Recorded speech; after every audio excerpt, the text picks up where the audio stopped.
এই যে মারামারি শুরু করে ফেলছেন, একজন লেখে তৎপুরুষ, আরেকজন কর্মধারায়, আরেকজন তৎপুরুষ,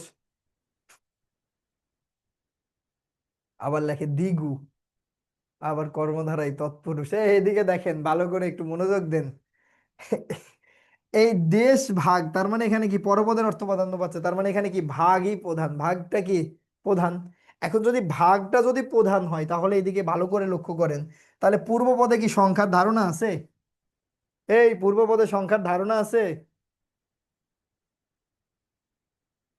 পূর্ব পদে সংখ্যার ধারণা, এই যে দেশের ভাগ, এই ভাগ, এইগুলো বাদ দেন। এই দেশের ভাগ আপনার কি সমস্ত পদে কি এর দেওয়া থাকবে? আপনার মনে করেন এই শব্দটা না কমন পড়ছে, বাকি শব্দ যদি কমন না পড়ে তখন আইডেন্টিফাই করবেন কি করে?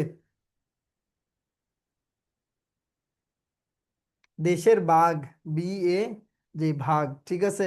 এদিকে দেখেন, ওই মানে আপনারা বাংলা ক্লাস করেন, কমেন্ট করেন ইংরেজিতে, একবার হয়েছে কি রমজান মাসে শোনেন, ঘটনাটা ঘটছে কি, রমজান মাসে ক্লাস নিচ্ছি, অ্যান্ড ক্লাস নিতে গিয়ে পড়াচ্ছি হচ্ছে দ্বিরুক্তি পড়াচ্ছি অনলাইন ক্লাসে।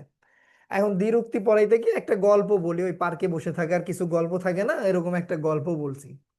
তো যেই গল্প বলছি, তখন মনে করেন কি যে এক স্টুডেন্ট কমেন্ট করে, এক মেয়ে স্টুডেন্ট কমেন্ট করে। সে কমেন্টসে ওখানে লিখছে যে আসুন স্যার আমরা সংযম করি। কি করি? সংযম করি। তো লিখছে, ভালো কথা লিখছে, যাই হোক, আমাকে আমার বিবেক বুদ্ধির মানে জাগরণ ঘটানোর জন্য লিখছে, রমজান মাসে ক্লাস। তো এখন হয়েছে কি, সংযম বানানে লিখছে GHOM। বুঝেন তাহলে, বাংলা লিখছে কিন্তু সংযমে কি হয়ে গেছে। তো এই যে আপনারা যে বাংলা ক্লাসে বাংলা লেখেন, লেখেন ইংরেজিতে, বলেন তাহলে কিছু হইলো? আচ্ছা লেখেন, সমস্যা নাই, দেখেন।